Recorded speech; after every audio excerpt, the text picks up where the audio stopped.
ladies and gentlemen, welcome to the Abington High School Board meeting for Wednesday, June 18th. Would everyone please rise and pledge the flag? I pledge allegiance to the flag of the United States of America and to the republic for which it stands, one nation, under God, indivisible, with liberty and justice for all. Mrs. O'Day, may we please have roll call? Mr. Abdallah? Here. Mr. Azar? Here. Mrs. Henderson? Here. Mrs. Hillebrand? Here. Mrs. Karam? Mr. Moran? Here. Mr. Robeson? Here. Mrs. Tierney? Here. Mr. Acker? Here. 8 present. Thank you. May I please have a motion to approve the agenda for tonight's meeting? So moved. Second. On the motion? Roll call, please. Mr. Abdallah? Yes. Mr. Azar? Yes. Mrs. Henderson? Yes. Mrs. Hillebrand? Yes. Mr. Moran? Yes. Mr. Robeson? Yes. Mrs. Tierney? Yes. Mr. Acker? Yes, 8-0. thank you. May we please have a motion to approve the minutes from the meetings of May 21st and June 4th. So moved. Second. On the motion?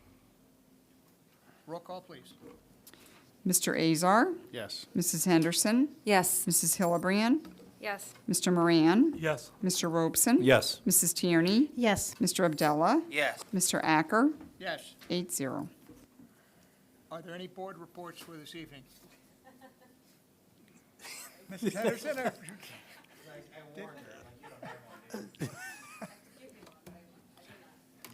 Okay. We do have one report that was sent in to me from Mrs. Karam, who unfortunately can't be here tonight. Her report is as follows. The Finance Committee met on Tuesday, May 27th. The board already approved up to $55 million in financing for the middle school bid contracts that we voted to accept last month. The next step is to recommend a financial plan for the debt service. The committee met to review the latest rates and projections in order to recommend a financing strategy to the board. We agreed upon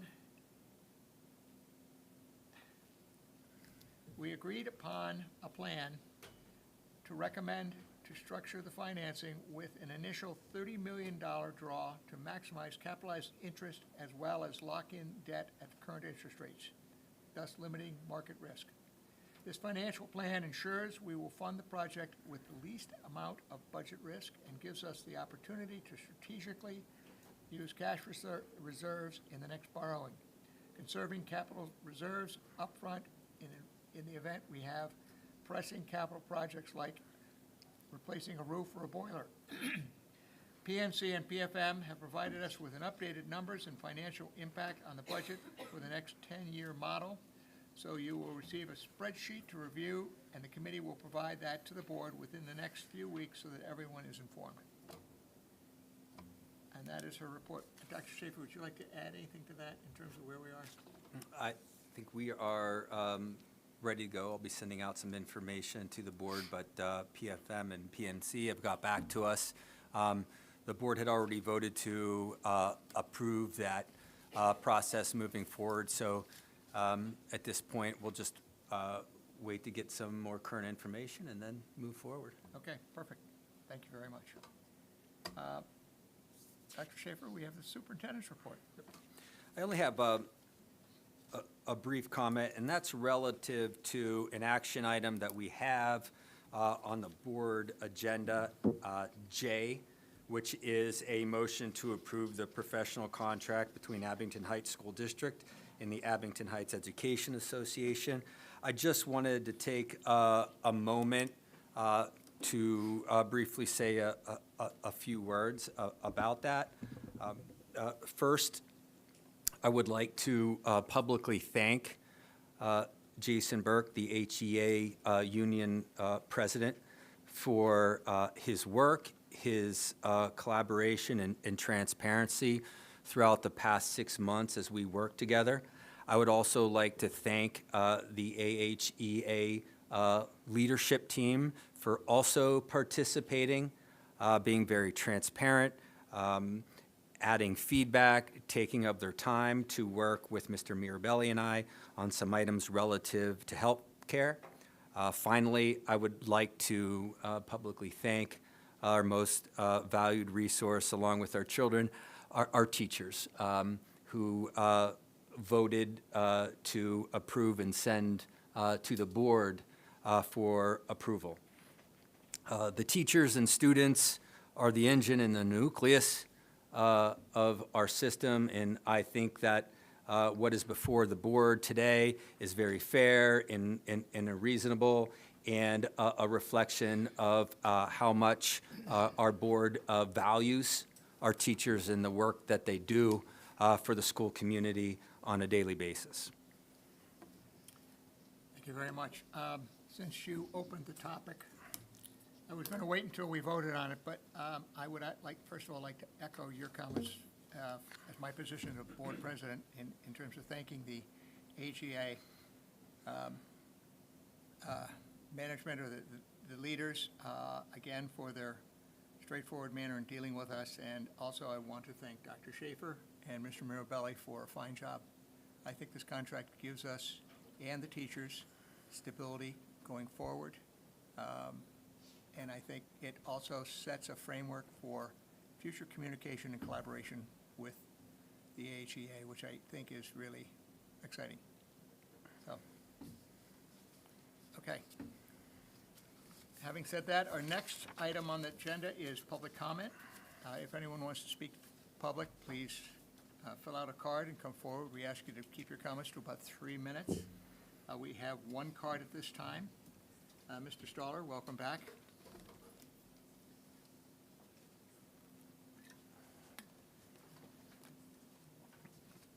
Evening, thanks for the time. I was hoping to address or talk to the treasurer's report, but I gather from your comments.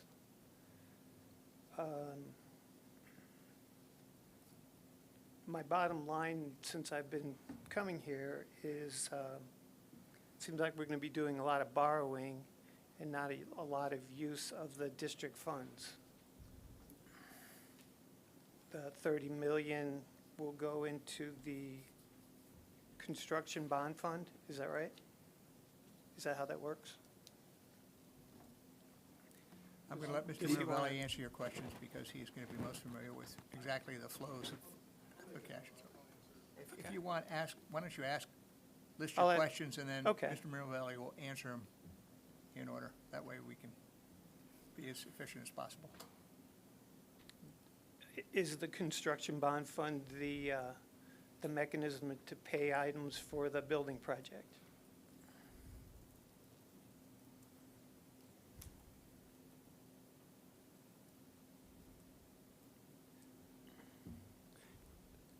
There are a number of disbursements and just one item of addition, which is interest. Going out or coming in? The interest was coming in. Okay. It's not that significant amount, but Again, Jim will answer it for you. that could be the district funds. I think Jim is going to, Okay. I'll leave- again, I think I know the answer, and I think Dr. Schaefer does, but the one that for sure knows the answer and can give it to you is going to be Mr. Mirabelli. I'll let him speak to that. Just one or two other items. Are you going to adopt the budget tonight? Yes, we are. Is it balanced? Yes, because it has to be for the state. It may require some use of the capital reserve, Okay. but it will be balanced when we send it to the state. And that includes the millage increase? Yes.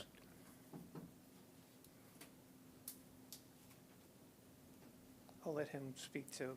Okay, and after Jim's done, if you want to ask more questions, by all means, do That's so. okay. Jim, you want to field those for us? And Jim, you can also address like the varying interest and where that has to go relative to where it comes from? I'm sorry, what was that? The interest question, I Oh, wasn't sure. sure because it was, again, it was more macro, but, you know, if we're investing from healthcare, where does that money go to? If we're investing from cap, where does that go to? So on and so forth. Okay, so the first question was about the construction bond fund. So specific to what is on the report there, that is the proceeds from the $10 million bond, which was for the facility at the high school, as well as the architectural costs dealing with the middle school. Okay, when we borrow the first tranche of dollars, 30 million as we're referring to, it will go into a separate fund as required by the IRS and recommended by our bond solicitor. Okay, so it has to go there because the interest has to be tracked separately to ensure that we don't make too much interest, believe it or not. So if we make over a certain amount, we have to remit that back to the IRS. So you can't have positive arbitrage on borrowings greater than $15 million. So we're not in an environment anymore, I don't think, where that's going to be an issue. But yes, the proceeds from the 30 million would go into its own separate bond construction fund. We would report it separately on a monthly basis, just as we do with the 10 million. And interest does accrue in that account, and then you can only use that interest to pay toward the project. Okay, so that's number one. As far as interest in the capital reserve fund, that would have to remain there as well. It can't go, it's not fungible back to the general fund. Same thing, well, general fund is more fungible. You can send it to the capital reserve fund. However, it can't go back. It's a one-way street. Once it goes into the capital reserve fund, same thing with the bond fund, and same with debt service fund. Once it goes there, it's for that specific purpose, okay? Then we were talking about, is the construction bond fund the mechanism for the project? Well, the 30 million will be the starting point it's almost a $50 million project. So that would be the first tranche of financing. And then, as we heard in the report here today, there would be a mix of fund balance utilization in the capital reserve and probably the general fund in the next round of financing would be use of local dollars to give us the most flexibility along the way. So that has always been planned and discussed with the Finance Committee. I think we talked about it last meeting that local funds are expected to be used here. Just the structure of the financing of the project is starting with a $30 million borrowing, and then we go into a mix of local funds and whatever else we may need as far as perhaps another smaller bond issue. Okay, was there a third question? Yep. I don't think so. And I just want to make sure I'm being thorough in answering. And as far as the budget being balanced, I believe there's about a $1.45 million deficit there. And we discussed at the last meeting, there's a $200,000 budgetary reserve. We've budgeted for about over $600,000 in debt service that may not even occur next year, so that's $800,000. And we have not budgeted for the potential $500,000 plus coming from the state that the governor proposes. So the sum total of all those, as we talked about last meeting, could lead us to a balanced budget, but as written currently, it is balanced with general funds that are on hand in reserves. Yeah. One follow point to what Jim said in terms of using our particular funds after we go through the $30 million. We will have the opportunity at that time to go out and issue another bond if we decide that is, that the conditions are attractive at that time. I mean, the idea is we have that flexibility at the back end of the project. But as Jim said, right now, we plan to use the reserves we have. I'll leave it for another day. All right, thank you. Thank you. Any other public comments? Okay. In that case, our next item is to approve the treasurer's report and approve the bills. And since Mrs. Karam is not here, I'm assuming Mr. Mirabelli is going to step in. Does anyone have it on paper? I apologize. I apologize, Mr. Mirabelli, to I need my glasses. throw you under the bus there. Oh, you gonna take it? Go for it. There you go. Do you have your readers? You got your readers? Yeah, you need those for that. We began the month of May with a total cash balance of $20,564,000. Total local revenues collected, $1,575,000. State revenues collected, $2,831,000. Federal revenues, $115,000, for total cash available of $25,085,000 before disbursements. Disbursements of $4,813,000 for a cash balance at the end of the month of May of $20,272,685. No sense? 77 cents. Thank you. Thank you very much, Mr. Mirabelli. Okay, may I have a motion to approve the treasurer's report as, So moved. Second. any questions, or? Roll call, please. Mrs. Henderson, Yes. Mrs. Hillebrand, Yes. Mr. Moran, Yes. Mr. Robson. Yes. Mrs. Tierney, Yes. Mr. Abdullah, Yes. Mr. Azar, Yes. Mr. Acker, Yes, 8-0. Before reading the next one, I just want to take a moment to, thank Dr. Fraunfelker and Dr. Bukowski for their service to the district. They have both accepted positions in areas that take them to their next journey in education. It's bittersweet. I am excited for them and the new opportunities. And I would be remiss if I just didn't take the time to publicly thank them for the job they did on behalf of our students. So at this time, I'd ask the board to consider a motion to approve the personnel report as presented. So moved. Second. on the motion, I have a couple comments or questions. The last couple meetings, we've had quite a few resignations and a few appointments.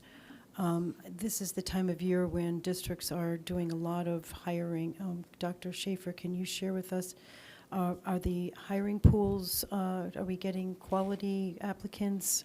How's the process going? Do you feel confident that we are getting the best of the best? Yeah, so, so, a couple things. The answer would be, as far as like the applicant pool question, as we've read, not only nationally but locally, the supply of teachers has dramatically decreased over the last decade. And we work to grow from within. So as an example, we have some administrative vacancies that we will work to fill from within. One of the people on the agenda today is sitting out there in the bleachers right now. So we work really hard to do that. I will say that in some recent cases, the number of applicants has dropped. That is something that I observed over the last 5 years. However, we have been very fortunate that the quality of the applicants coming to us is still high. And we won't diminish our expectations for positions. That may cause, in some cases, short-term pain, but we've used this strategy before. So, for example, when I say this, we may have received a resignation, let's say, in April and May, and then we cast out the advertisements, we go through interviews, and we aren't satisfied. There's a little bit of risk to reopening that position. We've done that a few times, and we've gotten some very excellent candidates. So, while I'm kind of disheartened that the education pool around the country has diminished, I am happy that we're still getting some very high-quality candidates. Thank you. other questions? Mr. Evans, congratulations. Thank you. You're jinxing it. Yeah, well, Mr. Acker is clairvoyant, don't worry about it. I'll take that back. Yeah, yeah. Roll call, please. Mrs. Hillebrand, Yes. Mr. Moran, Yes. Mr. Robeson. Yes. Mrs. Tierney. Yes. Mr. Abdullah. Yes. Mr. Azar. Yes. Mrs. Henderson. Yes. Mr. Acker. Yes. 8-0. Mr. There you go. There you go, congratulations, Tom. Mr. Acker, I'd ask that the board consider a motion to approve the June 2025 volunteer list. So moved. Second. On the motion? Just one comment. Historically, they've on the list had what area it is or what school it is, and it's actually getting smaller. And I brought this up before, so I think we lost a column, and I was suggesting we add a couple columns, just so we know what the location is, what the event is. It was very thin, let's just say. It really didn't say much. Okay. Anything else on the motion? Roll call, please. Mr. Moran, Yes. Mr. Robeson. Yes. Mrs. Tierney. Yes. Mr. Abdullah. Yes. Mr. Azar. Yes. Mrs. Henderson. Yes. Mrs. Hillebrand. Yes. Mr. Acker. Yes. 8-0. Okay, Mr. Acker, I'd ask the board consider a motion to approve the estimated budget proposal for the Abington Heights Middle School musical and production staff roles and responsibilities for 25-26. And once again, we tip our hat, we let everybody know it's going to be SpongeBob in 25-26 musical at the middle school. Yeah, it's going to be a good one. I'm excited about that. May I have a mo- So moved. Second. Thank you. On the motion? Roll call, please. Mr. Robeson. Yes. Mrs. Tierney. Yes. Mr. Abdullah. Yes. Mr. Azar. Yes. Mrs. Henderson. Yes. Mrs. Hillebrand. Yes. Mr. Moran. Yes. Mr. Acker. Yes. 8-0. Mr. Acker, I'd ask the board consider a motion to approve the agreement between Abington Heights School District and MySIL Transition Skills Center for Special Education Services. So moved. Second. On the motion? Roll call, please. Mrs. Tierney. Yes. Mr. Abdullah. Yes. Mr. Azar. Yes. Mrs. Henderson. Yes. Mrs. Hillebrand. Yes. Mr. Moran. Yes. Mr. Robeson. Yes. Mr. Acker. Yes. 8-0. Mr. Acker, I'd ask the board consider a motion to approve the NEIU Title III Consortium Memorandum of Understanding for the 25-26 school year. So moved. Second. Thank you. On the motion? Roll call, please. Mr. Abdullah. Yes. Mr. Azar. Yes. Mrs. Henderson. Yes. Mrs. Hillebrand. Yes. Mr. Moran. Yes. Mr. Robeson. Yes. Mrs. Tierney. Yes. Mr. Acker. Yes. 8-0. Mr. Acker, I'd ask the board consider a motion to approve the 25-26 homestead and farmstead exclusion resolution. Baranich was next.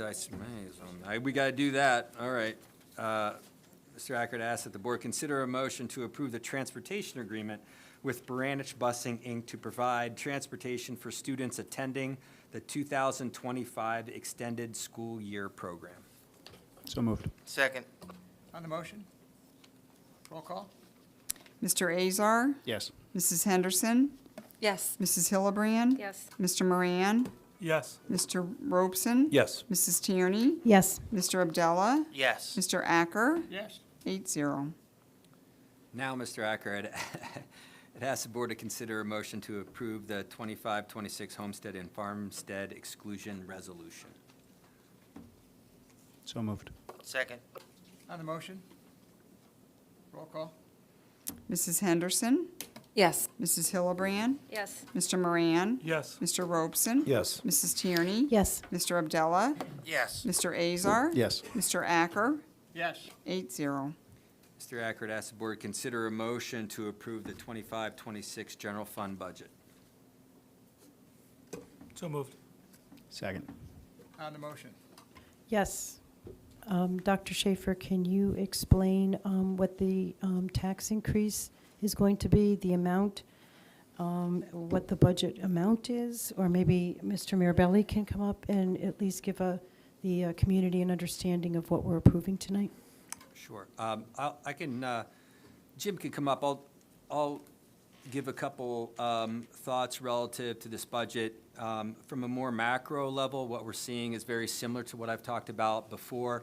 When we take a look at our revenues, again, 67% of our revenues come from local sources, another 32% from the state, and 1%, maybe slightly under that, from the federal level.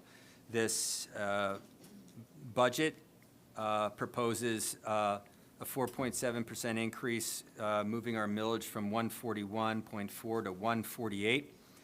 If you control for the Farmstead Exclusion Act, which is $33, the median assessment moves from $3,100 to $2,970. When we take a look at our expenditures, this is very similar to what I've kind of discussed in the past, is that if you take expenditures attributed to salaries, benefits, maintenance, and transportation, just those four areas, they make up 90% of your expenditures. So 9 out of every $10 go there. I'm not even talking about, charter, which is a big number. I'm not talking about what we may spend on supplies, and we are very frugal with our supplies. I'm not talking about any of the other items in our expenditures. So we've done a very good job at managing our budget. That's why we feel so much pressure on our budget when we say increases, for example, in healthcare, specifically pharma. Pharma increased by 25%. This is not just an Abington Heights phenomenon. We see this throughout the country. So when you see pressures like that, it's very difficult when managing this money. So the 4.7% here attends to those needs while also preparing us for the debt service that we will incur in the future for construction. And we will still continue to manage our budget, which, as Jim had mentioned before, when we adopt our budget or we prepare for our budget, we are missing 32%. The state is required by law to have their budget in by June 31st. And they haven't done that in, I would probably say, decades. So we budget conservatively. That's most likely why we see, and most often we see, a negative number coming in. And at least in the last 3 years, and I would imagine in the past, we've come in at a positive number, but there's different headwinds and tailwinds in there. So that would be the budget as I see it in a nutshell. When I look at it with Jim, I break it down just like I said to you. Their salaries and benefits make up 75% of the budget. And then transportation, which were required. And our maintenance budget, we blow through because of the condition of our facilities and the unexpected nature of what we see, whether it's a roof repair, whether it's doors that need to replace, whether that's boilers and controls breaking down. So we end up trying to manage that last dollar out of every 10 to attend to those needs. And that's why our capital reserve is so important, because we never know what might happen. If I hit everything, Jim? Thank or- you. Thank you, Dr. Did Schaefer. that- Perfect, thank you. Okay. So, You- okay, good. All right. Okay, Mrs. Henderson. All right, so I have two things. So, and I don't want to put anyone on the spot. This might be a question for Mr. Mirabelli, but when we're looking at the 4.7% increase, do we have an estimated amount of what that means for the average taxpayer? Yeah, so we got the 2970, What's that? the 2970. Yeah, that's. Yeah, so the median assessed value in our district is 3,100. When you account for the farmstead inclusion, which last year was $217 reduction, this year it's $250, so it's a $33 difference, which brings that median down to 2,970. Of course, I'm giving you the median. As you can imagine, there's that continuum in there. And when we unanimously agreed to do the middle school project last year, we essentially agreed to this increase. Yep. Okay. Yes.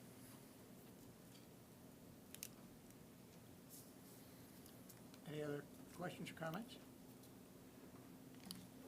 Roll call, please. Mrs. Hillebrand, Yes. Mr. Moran, Yes. Mr. Robeson. Yes. Mrs. Tierney, Yes. Mr. Abdullah, Yes. Mr. Azar. Yes. Mrs. Henderson, Yes. Mr. Acker, Yes. 8-0. Mr. Ackert, ask the board, consider a motion to approve the professional contract between Abington Heights School District and the Abington Heights Education Association. So moved. Second. On the motion. Yes, I want to piggyback off of what Dr. Schaefer said and Mr. Warren Acker. It is impressive for a district and a teacher's administration to work together a year before an early bird contract. So I commend everyone, the players on both sides, and I'm proud for our teachers. This is a great opportunity, and it's for the leadership on both sides that really had made this work. I think this was my 5th or 6th contract, and very impressive. Thank you. Thank you for the nice words. Any other comments? Roll call, please. Mr. Moran, Yes. Mr. Robeson. Yes. Mrs. Tierney, Yes. Mr. Abdullah, Abstain. Mr. Azar, Yes. Mrs. Henderson, Yes. Mrs. Hillebrand, Yes. Mr. Acker, Yes. 7 with 1 abstention. Thank you very much. Okay, next item on the agenda is informational. Does anyone have information they want to bring to the board? Is there any unfinished business? Just, Mrs. Oh, no, go ahead. Here. Okay. I don't know if this is unfinished business or if this is old business. So, unfinished business. Yeah, I'd like to hear some thoughts and direction on the, I think a few years ago, we supported the hiring of an attorney to give us a real estate attorney, to give us an understanding and an idea of what property we have in this current building and that beautiful stadium called the Pit that we have. That was a few years ago. I know it was all put on hold. I commend our administration and our finance team with all of the renovations and building projects that we've done. We've put in a new field at the high school, and now I think we have an opportunity to take a real look at what is it that we could do with this property. It was a beautiful night a few weeks ago with our graduation. I think it was the first graduation that there was a rain date. And there was a rain date because the value of our community gathering together at our pit. So my question is, can we make some going forward decisions on what we are going to do? Or could we have a strategic plan and a possibility within the next few years? I have been an advocate for an all-day kindergarten program at Abington Heights for the last 10 years. And I was a third and fourth grade student right here in this room. So is it possible that maybe we could put some kind of plan together to make a decision on this incredible heart of Clark Summit? Thank you.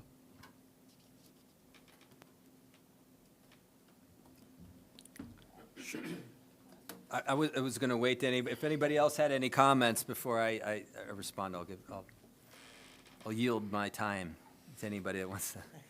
I just had a question. So, Mrs. Tierney, are you proposing that with full-day kindergarten, are you proposing to use this building for full-day kindergarten? If that could be a strategic plan to renovate, yeah.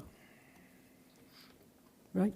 So, one thing as I think through this, I don't believe haven't heard any concrete plans for something we're gonna do. However, I do think that if we are going to do something with this building, the first thing we would have to do is find a new home for our administration. And then secondly, we would need to find a new location for the maintenance group. Both of those things are not inexpensive, so however you look at it, you have to factor those costs in against whatever else you're going to do with the property. And I think,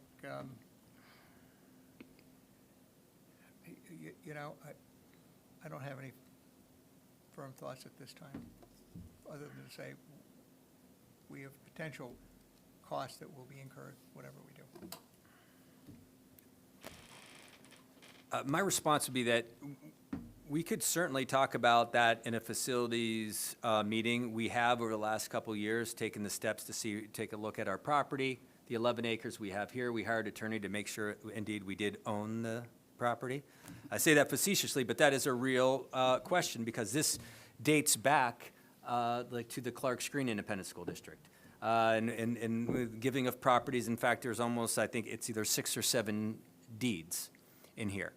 So we have that information, we know what we have, and we are working on assessment. So anytime you get an assessment, I would want some multiple assessments, and it's very difficult to do that, to get somewhat of a fair number, because it's not often that something like a building like this would go up. In this case, it would be for auction. So that's something that we would discuss in the facilities meeting. And as Mr. Acker said, there are many factors, the whole domino approach here, that you've got a much-needed maintenance facility that's needed, or someplace. I'm less worried about administration, given our nomadic nature of some people, and the amount of time we spend in different schools and in the spaces available. But one thing I would say to Ms. Henderson's question, to you, and this is absent of full day K, because that's a different thing. But in 2001, we spent a little over $3 million to make this school an office building. And I did talk to the architects in the very beginning, and they strongly recommended that we not then turn the office building back into a school, and that I would probably see something that's a 3 to 4x investment in that. So this is something that we have to talk about with facilities, but what I can say is, at one point when this was a school, and given the size of this, this building could at the time when they had students, house 300 students. And as an office building, I couldn't tell you the capacity, but what I can tell you is there's somewhere between 17 and 20 people that are here daily. So there's very few people for the amount of space. And when you think about the needs that we have in the district and the investments that we have to make, whatever we would discuss in facilities and bring forward, we would have to really think about our priorities and where we want to invest our funds that way. Okay, my goal was is to get the ball rolling. And unfortunately, when you discuss facilities, not all of us are on that committee. And when some of us come to facilities meetings and we're not given the opportunity to speak because of the meeting going so long, so I would ask if it's possible for board directors to have a seat at the table to be able to discuss these conversations, because I'm only using this microphone tonight because I am not a part of facilities and I haven't been able to get this across. And we have, I believe even before these board directors were on this board, we were discussing this building and the pit and making an understanding of a direction. So I appreciate the ball getting started here, and I look forward to having more meetings on this. Thank you. No problem. Good point. I just had one more question. No, Robson, go ahead. It's a different topic. Okay. So we've talked about kindergarten at length, because I know many people are in support of doing full-day kindergarten. And the two reasons that were stated is that we don't have the physical space in the existing buildings, and we cannot currently afford to hire the amount of teachers that we would need to sustain having a full-day kindergarten. If it were to make sense to outfit this building, assuming we would be able to make it ADA compatible, generally kindergarten classrooms have bathrooms, so we'd have to outfit every classroom with bathrooms and everything it takes to make little people safe and, in a conducive learning environment to a bunch of 5- and 6-year-olds. Assuming we could afford that and it was financially in our best interest, Dr. Schaefer, given our current status, would you say that we could support hiring enough kindergarten teachers to sustain full-day kindergarten at this time? it's not financially feasible in our budget right now. We are admittedly one of like a few districts that do not have a full-day K, and this problem can easily be solved with money that we don't have. In my experience, and I'm just talking from my experience, the time that I saw these transitions happen throughout my 30-year career was prior to the Act 1 index. Why? Because I could have said, okay, Ms. Henderson, we need a 15% increase. Okay, we'll do a 15% increase. There was no Act 1 index. And to your point, the kindergarten classrooms, there are many requirements for that. There's all sorts of permutations of what you could do and where you have space, but all of that would come at an additional cost. So what you'd be looking at are the addition of teachers, as well as debt service associated with the buildings. And then you would have some timing things, because we'd probably have to work on multiple buildings unless we wanted to structure something where we had another grade configuration. And in that case, you would have additional expenses relative to transportation. Okay, thank you. Before, I know you said yours is a different topic. I just wanted to make a couple of comments before we switch topics. So from a facilities committee standpoint, so we haven't had a facilities committee meeting in a while, right? A long time, many months. And one of the primary reasons is that you can only do so much at one time, right? So like we had many, not just facilities, finance, we had all sorts of meetings about a year ago leading up to the two very big facilities projects that we've been focused on for the last year. The biggest of which is a $50 million middle school project, right? Which has completely engulfed administration's time, in my opinion. I don't think that it's fair for us to put more on their plate until we can really digest it. And to your point, it's a big issue. Like this, there's a lot of history here. There's a lot of nostalgia here with this property. It's not something that anybody wants to rush into a decision about. But, and not just the middle school project, but the all-purpose field that was built at the high school. Those two projects, one is almost done. The other one's just starting. At some point, it will be the right time for us to talk about this, not just at the committee level, but eventually at the board level.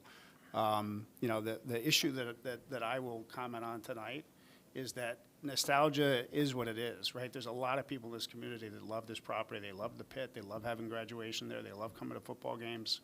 And that should be a consideration. But, we're doing a lot of things to our taxpayers in order to afford the different projects that we're doing already. And we've all talked about at length over the last couple of years all the other projects that we also need to do in our elementary schools, in the high school, and they all have really significant costs to them. And there's only really one way to pay for it, and that's taxes. It'd be great if we had an infill school district like Mid-Valley, where there's tons of construction going on in commercial, and there's no kids in those buildings, right? So there's just a lot of other school districts that benefit from tailwinds that we don't have. And when I think about, this is just my personal view, when I think about this property, it's going to be about finance. It's going to be about what's right for the school district at the end of the day. And I'm not saying that nostalgia and other issues shouldn't come into play, but in my opinion, we really have to do what's right from a financial standpoint, because we're pushing the envelope on a lot of other areas. And if we can financially make this work, and if all those things line up, great. But like, we do have to talk about it. I acknowledge that for sure. I'll get together with Dr. Schaefer and the committee, and we'll talk about when the right time to do that is. We have made a lot of progress, and we are opening up a little bit in terms of the ability to focus on another project. So. And that's clearly how I stated in the very beginning, that it's been overwhelming with the projects. But please do not talk finances when it's all-day kindergarten, because we just put in almost $10 million field at our high school. So I put academics first. It was It wasn't 10. It was close to 6. Less than 6. 6? I believe it was Okay, just under. $6 million on a new field, which is a beautiful thing. I love it. It looks great. But please don't talk that we cannot afford all-day kindergarten. Us board directors, we are governing an education institution. Education is number one. So please, board directors, do not say we can't afford it, because we can afford it if we prioritize. And I commend our administration for the hard work with the projects that we have just completed and finished. My thought is now that we can get the ball started with conversation on this facility. Thank you. Thank you very much. Mr. Robeson? Yes, thank you. Just on this topic, because I wasn't going to say anything, but I am. For all-day kindergarten in our environment and neighborhood, there have been studies on this, and I've asked this question multiple times. It really has nothing to do with expenses. Does all-day kindergarten work in environments and school districts like ours? And there is no evidence that that happens. In certain other districts, very big benefits. No noticeable material benefits here in school districts like ours. So I think the question about expenses is moot, I think. So we just have to, because I asked this question, and you know this, multiple times. And when we got information about the studies, notice I haven't brought it up again, because the studies show that it's not a material difference in environments like ours. Thanks. Now, on another topic, I was remiss to talk about Mrs. Fraunfelker, because I experienced PBIS in full effect. She was very engaged in that. By the way, PBIS is positive behavioral interventions and support. Yes. See, she even got to me. And so things like, respectful, responsible, and ready. Again, I have a bad memory, but I remember those things because going through the hallways of Waverly, you just couldn't get away from it. And, PBIS, the whole point, people mentioned it today. I think you did, Gretchen. A safe learning environment. And PBIS, it was created in 1997? It wasn't anything new, but I think Mrs. Fraunfelker took it to a new level. Like, there were things on the ground on which way to walk, and some people argue, that's a little too strict, let kids be kids. But I saw it work, and it really does create a better environment. And so there's some things like the golden tickets. There's a lot of different things that go into it, not just navigating traffic, but even, one of the coveted PTA positions at Waverly was ice cream, right? I heard it. And people on the board know that I'm not on top of my email that much. So Don't be so hard on yourself. so there's a lot of information these days. So when I would get the request, I wasn't hitting refresh to make sure I got the spot. So I was able to get a spot or two, and I was just amazed at how at lunchtime, students that age could all of a sudden just stop talking and get in line willingly. Like, I thought it was a little bit bizarre, but it all has to do with the positive behavioral, and there was no there was nothing weird going on. It just, kids were motivated to do well. And when lunch is over, it's over. So I think my whole point is, Mrs. Frauenfelker had a lot to do with that, because she was the leader of that school, and she did a great job. So it's sad to see her gone, but she made a lasting impact, Waverly. Thank you all. Any other unfinished or old business? Very Mrs. Hillerman, quickly, yes, because we don't have our student representative here, just want to say congratulations to the girls lacrosse team.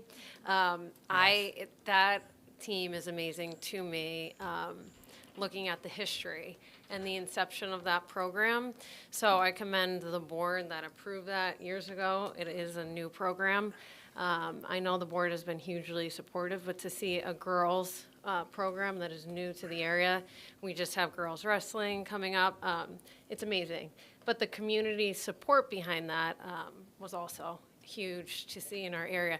Whether we get to that pinnacle of success, we have such amazing athletes. I know some of our board members have family members on that team. But I think it speaks to learning outside the classroom.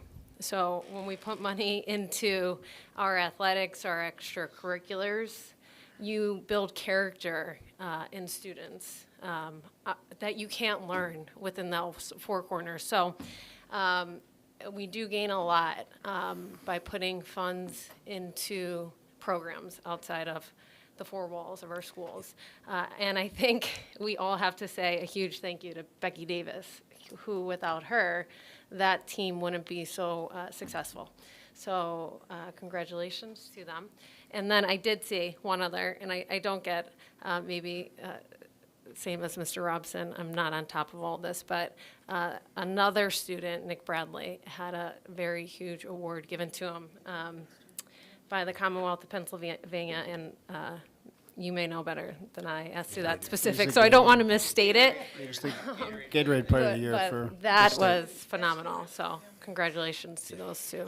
I will say, it's not necessarily piggybacking, but I want to restate something that I've said before, and that's that nothing is independent here. There is this nexus between everything we do. We had a phenomenal girls lacrosse season. In fact, all of our teams did extremely well this year. But what goes unnoticed, but not to me because I'm mired in the details, is but on that team was our valedictorian. At the same time, I saw Jack Farrell, the class president for 4 years, talking up there, going to the University of Notre Dame, who was on many athletic teams. I had a video that I posted this year of the orchestra. And I saw several all-conference players there that you don't often see.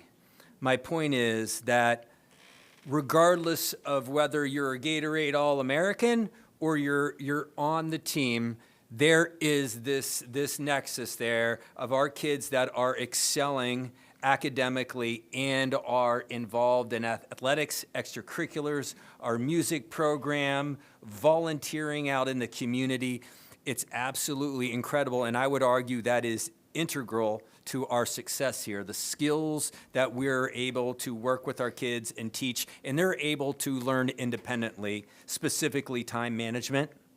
right? Being able to figure out, yeah, I'm out till 10 o'clock at a game, getting back on a yellow bus, and I'm tired, and I'm sore, and I've got to study for that AP Bio exam. You know, I'm very proud of everything we do in Abington and Heights and how we make these investments. So thank you, Ms. Hillebrand, for mentioning that. She does have 3 boys or 4 coming up. It's got almost a basketball team. Ms. Hillebrand, we're waiting. We're waiting, Mrs. Hillebrand. We can almost have the coming. Karen versus Hillebrands. They're coming. Yeah, right? We're just 2 Hendersons short. We're Okay, getting there. You can have to, we'll put Andy on the team. I'm afraid to ask if there's any new business, but I'm going to ask. Is there any new business? You want some new business? Okay. In that case, I'll ask for adjournment. Thank Thank you you. all. So moved.